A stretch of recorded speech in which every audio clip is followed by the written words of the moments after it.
నెల్లూరు జిల్లా సర్వేపల్లి బెజవాడ గోపాలరెడ్డి లాంటి మహామహుల్ని అసెంబ్లీకి పంపిన నియోజకవర్గం. మొదటి నుంచి అక్కడ హేవా హేమి లాంటి నేతలే తలపడుతున్నారు.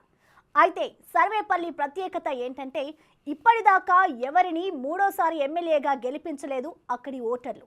ఈసారి ఆ చరిత్ర తిరగరాయక తప్పని పరిస్థితి ఏర్పడింది సర్వేపల్లి వాసులకి.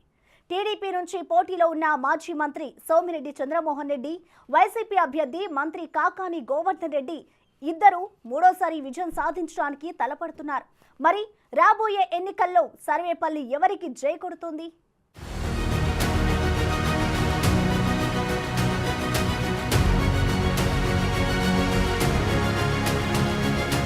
నెల్లూరు జిల్లా అంటే రాజకీయ చైతన్యం ఎక్కువ.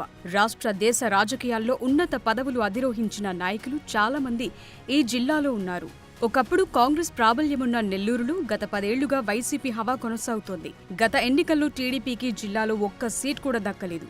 అయితే ఈసారి ఎన్నికల్లో వైసీపీ స్పీడ్ కి బ్రేక్ పడే పరిస్థితి ఉందంటున్నారు. టీడీపీ కూటమి వైసీపీల మధ్య హోరాహోరీ పోరు జరగనుంది. ప్రత్యేకించి జిల్లాలో మంత్రి కాకాని గోవర్ధన్ రెడ్డి ప్రాతినిధ్యం వహిస్తున్న సర్వేపల్లి నియోజకవర్గంలో రాజకీయంగా యుద్ధ వాతావరణం కనిపిస్తుంది. సర్వేపల్లి నియోజకవర్గంలో పొదలకూరు, తోటపల్లి గూడూరు, ముత్తుకూరు, వెంకటాచలం, మనుబోలు మండలాలున్నాయి. పారిశ్రామికంగా అభివృద్ధి చెందిన ఈ నియోజకవర్గంలో దేశంలోనే రెండో అతిపెద్దదైన కృష్ణపట్నం పోర్టుంది. పవర్ ప్రాజెక్టులు, పోర్టు ఆధారిత పరిశ్రమలతో సర్వేపల్లి అభివృద్ధి పరంగా ముందు వరుసలో కనిపిస్తుంటుంది. ఇక వ్యవసాయంతో పాటు ఆక్వా సాగు కూడా ఎక్కువగా జరిగే అవకాశాలు కనిపిస్తోంది.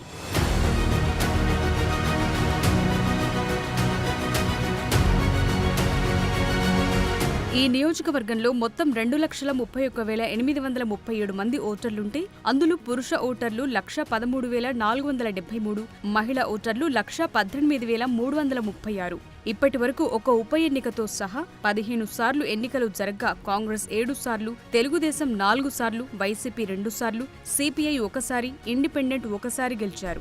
అంతేకాదు ఈ నియోజకవర్గం నుంచి ఏ ఎమ్మెల్యే కూడా 3 సార్లు గెలిచిన పరిస్థితి లేదు. కాంగ్రెస్ నుంచి సివి శేషారెడ్డి, ఆదాల ప్రభాకర్ రెడ్డిలు, టీడీపీ నుంచి మాజీ మంత్రి సోమిరెడ్డి చంద్రమోహన్ రెడ్డి, వైసీపీ మంత్రి కాకాని గోవర్ధన్ రెడ్డిలను 2 సార్లు ఎమ్మెల్యేలుగా గెలిపించారు సర్వేపల్లి ఓటర్లు. ఆ క్రమంలో ఈసారి పోటీ చేస్తున్న మంత్రి కాకాని, మాజీ మంత్రి సోమిరెడ్డిల్లో ఎవరు గెలిచినా అది నియోజకవర్గ చరిత్రలో ఓ రికార్డే అవ్వనుంది. సర్వేపల్లి నియోజకవర్గం నుంచి వరుసగా 4 సార్లు ఓటమి పాలైన టీడీపీ నేత సోమిరెడ్డి ఈసారి సానుభూతి ఓట్లపై ఆశలు పెట్టుకున్నారు. ప్రభుత్వ వ్యతిరేక ఓట్లు కలిసొస్తాయని ఆశిస్తున్నారు. ఇదిలా ఉంటే 2014లో వైసీపీ నుండి ప్రస్తుత మంత్రి కాకాని గెలుపొందారు. సోమిరెడ్డి పరాజయం పాలయ్యారు. అయినా తెలుగుదేశం పార్టీ రాష్ట్ర అధికారం దక్కించుకోవడంతో సోమిరెడ్డిని ఎమ్మెల్సీ చేసిన చంద్రబాబు రాష్ట్ర వ్యవసాయ శాఖ మంత్రిగా పట్టం కట్టారు.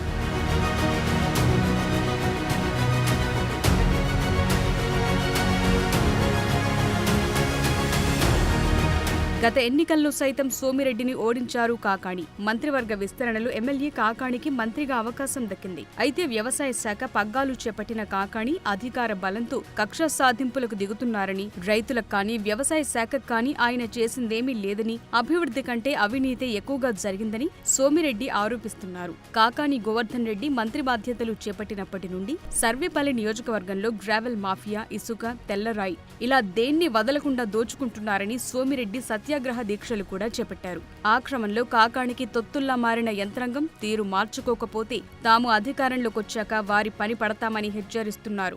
నేను ఒకటే మాట చెప్తుండా ఈ జిల్లాలో ఉండే అధికారులకి, ఆ కలెక్టర్ చెప్పినా ఒకటే, బిల్ కలెక్టర్ చెప్పినా ఒకటే, తేడా ఏం లేదు. కలెక్టర్కి బిల్ కలెక్టర్కి తేడా లేదు. ఆయన మహానుభావుడు ఎట్టా ఐఏఎస్ వచ్చాడో మాకైతే అర్థం కావటంలే. ఆయనకి ఎందుకు అంత భయమో అర్థం కావటంలే. రేపు వస్తుంది మా గవర్నమెంట్, మీ ఆధ్వర్యంలో ఏమేం చేశారో అన్ని స్పెషల్ ఇన్వెస్టిగేషన్ టీం సిట్ వేసి తీరుతాం, వదిలిపెట్టే ప్రసక్తిలే. అందుకని ఇప్పుడైనా ఎలక్షన్స్ టైంలో ఎవరైనా పోలీస్ అధికారులు సర్వేపల్లిలో పిలిచి బెదిరిస్తున్నారు, నీ మీద కేసు పెట్టేస్తాను, నీ మీద అంటే రేపు ఇక్కడికి వచ్చి చేరతారంటే ఈరోజు పోలీసులు పిలిపిస్తున్నారు పోలీస్ స్టేషన్కి. ఏమనుకుంటున్నారు మీరు? కాకానికి వద్దని దీనికి కూలోళ్ళు అనుకుంటున్నారా? Circle inspectors, sub inspectors, jurisdiction సర్వేపల్లిలో జాగ్రత్త. ప్రభుత్వ ఉద్యోగులు అనే సంగతి మర్చిపోబాకండి. ప్రజల డబ్బులు జీతాలు తీసుకుంటున్నామని అనే సంగతి మర్చిపోబాకండి, లేకపోతే అనుభవిస్తారు. మేమందరం కలిసి టీమ్గా పోతాం. అటు వరప్రసాద్ గారిని గెలిపించుకుంటాం పార్లమెంటు, సర్వేపల్లిని గెలిపించుకుంటాం. నెల్లూరు ఉమ్మడి జిల్లాలో 10 సీట్లు ఉమ్మడిగా 3 పార్టీలు కలిసి 10 సీట్లు గెలిచి తీరుతాం. క్వశ్చనే లే, ఒక్క సీటు కూడా వాళ్ళకి పోయే ప్రసక్తి లేదు. సర్వేపల్లి నియోజకవర్గంలో తెలుగుదేశం ప్రభుత్వంలో జరిగిన అభివృద్ధి తప్ప వైసీపీ ప్రభుత్వం వచ్చాక చేసిందేమీ లేదని ప్రతిపక్ష నేతలు విమర్శిస్తున్నారు. సొంత పార్టీలో వ్యతిరేకతను చక్కదిద్దుకోవటానికే కాకానికి టైం సరిపోవటం లేదని, ఇక ప్రజలనేం పట్టించుకుంటారని ఎద్దేవా చేస్తున్నారు. మరోపక్క వైసీపీ ప్రభుత్వం వచ్చాకే సర్వేపల్లి నియోజకవర్గంలో అభివృద్ధి చెందిందని, ప్రతి పేదవాడికి ఈ ప్రభుత్వంలో సంక్షేమ పథకాలు వాలంటీర్ల ద్వారా నేరుగా ఇంటికి చేరుతున్నాయని, టీడీపీ ప్రభుత్వంలో దోచుకోవటం దాచుకోవటం తప్ప అభివృద్ధి సంక్షేమం ఎక్కడ జరిగిందని కాకాణి ప్రశ్నిస్తున్నారు. సోమిరెడ్డి మంత్రిగా ఉన్నప్పుడు రైస్ మిల్లర్ల దగ్గర డబ్బులు దండుకుని రైతులకు తీవ్ర అన్యాయం చేశారని, సర్వేపల్లికి సోమిరెడ్డి చేసిందేమీ లేదని కాకాణి ప్రచారం చేస్తున్నారు. ఏదేమైనా ఎన్నికలు సమీపిస్తున్న వేళ నేతల మాటల తూటాలతో సర్వేపల్లిలో పొలిటికల్ హీట్ రోజు రోజుకి పెరిగిపోతోంది. మరక్కడ సోమిరెడ్డి కాకాణిళ్లు 3వ సారి ఎమ్మెల్యేగా గెలిచి నియోజకవర్గ చరిత్ర తిరగరాసేదెవరో చూడాలి.